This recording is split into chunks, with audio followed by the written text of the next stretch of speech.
Hey Divas! Thanks for checking into Divas World. Let's get this day started.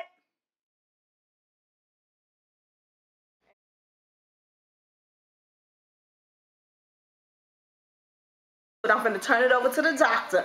And he was just saying, basically talking about our relationship. So, to you guys who have been waiting to hear from the doctor, my doctor, here he goes. Say what you want to say. You are in charge. All right, I was in Atlanta, Georgia, and I was pretty much talking about God. I needed to send somebody so he can to understand me and figure out who I am. I asked for the same thing when I was 21.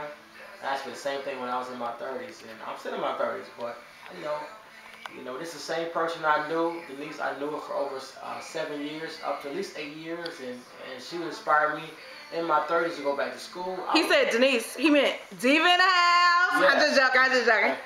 And I pretty much was talking to her about, I'm thinking about going back to school, and she encouraged me. My family wasn't behind me. The previous relationship I was in wasn't behind me, and I just felt like, that I would have to motivate myself. And then when she heard about I was going back to school, I know she was encouraged, but that was the same time that you're going to hear about, she got some things she's going to tell you about later on the blog that she's going to talk about. But right now, we're not going to bring it up now, but when she bring it up, you're going to be ready for it, and you're going to be looking for it. It's going to be a big surprise for the fans. They're going to, that y'all going to definitely enjoy, especially for those who read it. Pretty much, I'm going to just pretty much break it down why I became I'm trying to become a professor. I was talking to her. At the time, I didn't have an associate degree. I had dropped out of school. I lost my mom my freshman year in college. I was 18 years old. My mom passed around my freshman year in college.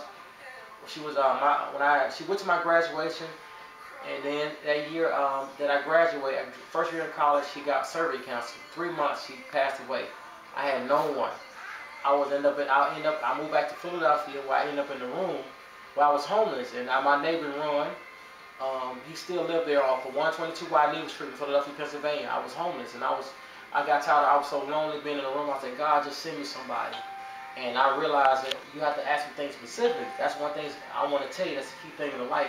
You got to be specific on what you want. Don't just ask for a car. Say, God, I need a red car. Whatever you ask for, you got to take it up to God. And at the time, I didn't know what I wanted. I just wanted somebody in my life. I would just take anything. And I made some bad decisions. And, I made some decisions that I feel like that wasn't beneficial. And that's how I ended up, meeting Denise. And we were always friends. We always being silly, having a good time. We've been on a few vacation trips together, in the South. And I'm originally from the South. So when I met her, everything, she kind of encouraged me to say, hey, I know you're going through what you're going through. Just stay positive and things will work out. And then one month, I said, I'm thinking about going back to school. And she came to visit, and she said, you should do that. You're never too old to learn. And once I started hearing that from you, I started hearing it from everybody telling me how, Jermaine, you're never too old to, and a matter of fact, the other day when you saw the blog, it was a guy I was talking to. He was telling me the same thing. He had a 9th grade education from Minnesota. And he said, man, I'm proud of you, man. You keep it up. Keep doing what you're doing. Hold on, babe. He referring to the guy when I said that when I came back to Barnes & Noble and he was talking to somebody, that's who he's referring to, you guys. Okay, babe. This guy was like 7 years old. And he said, man, I wish I could have graduated with my high school diploma. I dropped out of 9th grade. But he said, man, that's great to see you, doing your thing, And this guy wasn't even, he was a Caucasian guy, older guy. Him and his wife and his dog, and they just came. They snowbirds. We call them snowbirds out here in the Southwest. They come, they visit during the wintertime, and they end up going back during the summertime. So they come from Illinois, Ohio, Wisconsin, Michigan, pretty much all the Midwest. They come down here just to get away from all the snow, so they can get away, so they can enjoy some of the sunshine and some of the good weather down here. And I was talking to him, and I said, yeah. And he's like, man, what you doing? I said, I'm waiting on my girl so we could, my fiance, to come down here so we can take a walk. He said, man, I'm proud of you. What you doing? I said, I'm working on my doctorate degree. He said, man, that's like a lot of work. He said, man, but I know you have I said, she's the one that kind of encouraged me to go back to school because I felt like it was too old for me to go back to school. I started my school back 2 weeks after she came in, 2 weeks after she left and visit. She was going 2 weeks, and I told her, no way, I'll be going back to school. 2 weeks later, I enrolled in school, in my 30s to a college in Central Mississippi. And I was the oldest guy in the classroom. And I felt out of place. I said, Lord, I feel like I'm too old to be in this classroom with all these 18-year-olds and 19-year-olds. And they was all playing and having fun. I was talking to them, encouraging them, saying, hey, we can do the same thing. And I was helping them take, doing past, tests, helping them encourage them, say, you can do this, don't play, and, end up dropping out because that can happen to anybody. I ended up getting my associates in a year and a half. And then before I know it, I was rolling into my bachelor's degree. Got my bachelor's degree in business management with a minor in accounting. And before I know it, I was going back to school and getting my master's. I got my master's in project management. Now I'm working on my doctoral degree. And I was just talking about pretty much how you have to find the right person to encourage you. You got to put yourself around good energy. Right now I have family that's there, but they're not there. And I love them, but I feel like right now in my part of my life, I don't have no one but the woman that's actually you see on these blog sites. Y'all might not understand where I'm coming from because she knows I have no friends. I have no families. I can't even go out and have a drink with somebody because I never met any good friends. So, I'm working on trying to better myself. So we discussed everything. And I just wanted to let y'all know that this is a good woman. And I'm working on my doctoral degree. And I'm encouraged. And we talk about everything. We pray about everything. I feel like I'm comfortable with everything. And she's a person that actually is very smart about money and finances, where I want to do better. And you have to think about people that's in your life that's actually, if they're holding you back, you got to put yourself around positive people. I've been in all kind of environments. So, even though you're in certain situations, don't feel like you can't make it because of the environment you're in. I've been in places where I lived in rooms. I was homeless, like I said, for 4 years in Philadelphia. And you can overcome anything. So you always have to look at yourself and stay positive about things that's in your life. And the only things that actually have value. Don't take things that have value for granted because you can end up losing it and you can end up missing your blessings. So I just want to tell you this, my story, and I say God bless. This is Jermaine, the doctor. Y'all better stop playing with me. I was just thinking while he was talking, I was like, y'all ladies out there that might see this sometime next year, and my doctor is a professor, trust and believe, y'all better stay away, because I'm a chick that bites. Deep in the house. I'll holler at y'all. Peace. Good night. How you doing? I also want to mention to y'all, I had forgot to talk about it, but I want to mention that early in the first block y'all saw, y'all like, what's going on? And like, okay, what is this doctor going through? In a relationship with somebody that's bipolar, that had never ever been through it, and never had anybody in the family who knew. I got family members in my family that had mental breakdowns. They went through multiple family members in my family, diabetes, cancer, mental issues, but never knew nobody who had, black that I ever heard about, minority that had bipolar. So imagine what the doctor go through. But I'm telling you, we've been together 2 years, and I have learned a lot. I have learned a lot about how, she's going through something, how she just she separated herself. And she told me, I remember when we was in Green Bay, we talked about that, she said, you know what, she was at work at the time. She said, she worked overnight. He said, yeah, did you look up the definition, figure out about it? And I said, no, I looked at it a little bit, but I didn't really get into detail about it. I was like, okay, yeah, I did look at the definition. But the time I started reading everything and realizing what it is, bipolar. And, she's in a good mood majority of the time. 90% of the time, she's in a good mood. But at other times, she's just like, she's going to separate herself. But I remember when we was in Michigan, we talked about, doing a blog, and then she's like, no, I'm feeling it. She felt great. I feel like she was excellent at her job. And then we got out here to Arizona, and she's talking about blogging, and I felt like that was a blessing. But since she's been blogging, I'm gonna be 100% sure to let you know that she's been in a great mood, and it's been encouraging me where I'm back, because I had to take a break from school because it was a lot on my plate at the time. I'm going to school full time, I'm working 44 hours, and I'm trying to have a life with my relationship, with my fiance, so I can make sure that we in a good space. And she encouraged me, and I love about it because she always say, you know what, just focus on what you have to do. As long as you need to do it, for us, I'm happy with it. And I never had a woman that did that for me. So that's what encouraged me the most, because I feel like I had somebody that actually in my corner.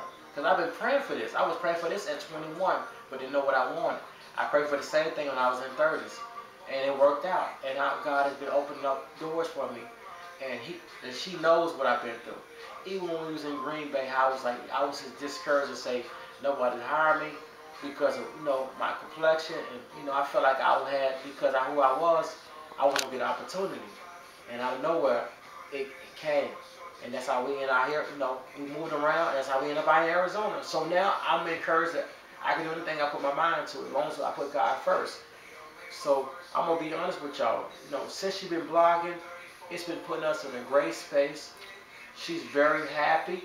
She called me at my job today. I was, you know, working and doing my thing at work, and she talked to me. You know, either we had some things that go on, some challenges that happened today, none that we could control. But she said, no, even though we got this situation going on, I'm in a good space. And he referring to the internet guy. Yes. Because I did not get out of my body.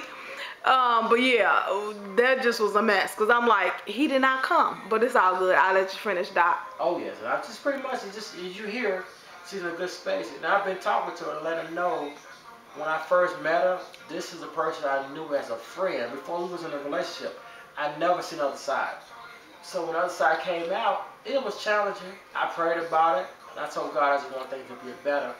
But now that she's blogging, it's helping her out, and it's giving her therapy, where it's just relieving her. It's like, it's almost pretty much if you just run in front of a psychology, and you need to get these things off your chest. So the blog has been a blessing for our relationship.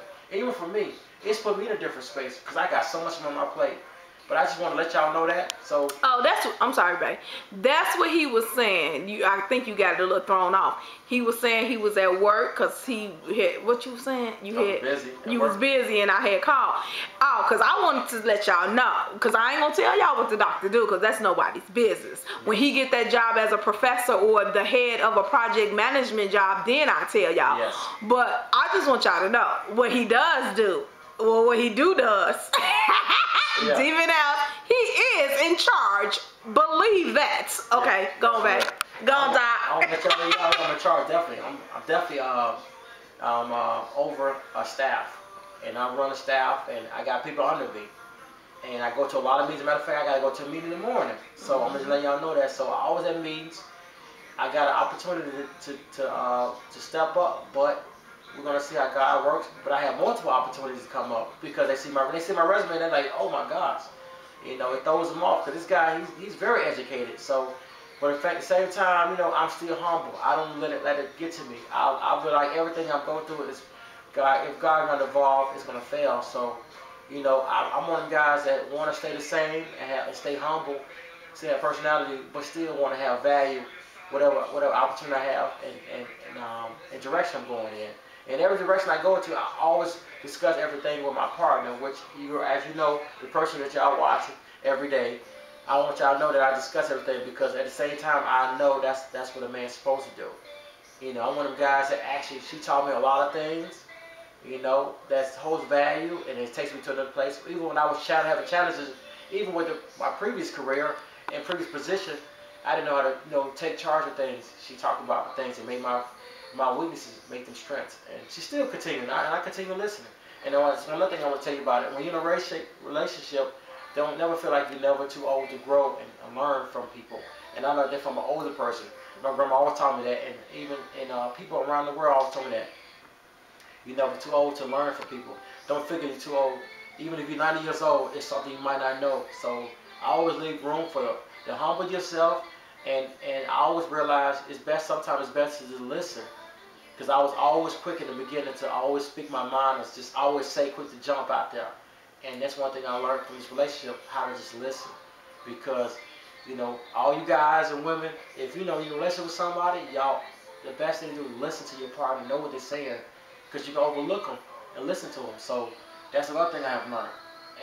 And sometimes you miss opportunities because you overspeak, or you just jump too quick to jump. Because she knows who I am. She knows I always want to speak my mind, or I always got something to say, or know something about something, but I feel like it's always room to grow. So. Oh yes, y'all. He's an encyclopedia. I be like, oh. The other day, hold on.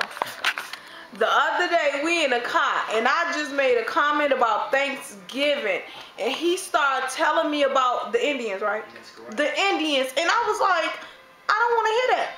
And then the 5 seconds later, right, because y'all know I'm getting it together, I said I want to apologize for that because I didn't mean to say that.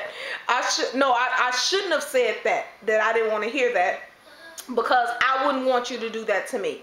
So right away I caught myself and I was just like, I apologize for that. Cause right, I wouldn't want you to say that to me. I don't want to hear that, and that's how I said it, and that was just wrong. And I did apologize to him. So I'm getting better, y'all. Deep in the house. Okay. I am though. Okay, Doc. Yes. What she said is real. That's true. She's getting much better. She handled things way better. And you know, I always and that's what I like about her. She always let me speak my mind, and she do. And that's what I like about her. Some people too firm enough. They don't be honest about making mistakes. And it's just like me. When I make my mistakes, I come to her and say, you know what, you're right. You know, I'm just telling y'all that for people that's in relationships, you have to grow. That's how you're gonna grow. You have to be able to learn and listen to your partner, and also be honest with the person. I just want to let y'all know that. And this is me. This is the Doc. And before you know it, you will be seeing my name. We're gonna be all over the world. Eventually, we're gonna be flying all over the place. And we got a lot of trips we're gonna be taking. And I will be grading papers hopefully next year on our boat and our cruise. So I just want to let y'all know that. So if you see my face, I'm definitely approachable, but I'm gonna be behind the scene. But the woman y'all gonna be seeing is gonna be doing her thing, and I stand behind 110%. It's gonna be the person you see. That's Denise Molly. So please subscribe and check out her channel, and let her know. And when y'all subscribe to her, it's making my life better. So y'all have a great day. Peace. Like she said, I don't love you, but I do appreciate you. Yeah.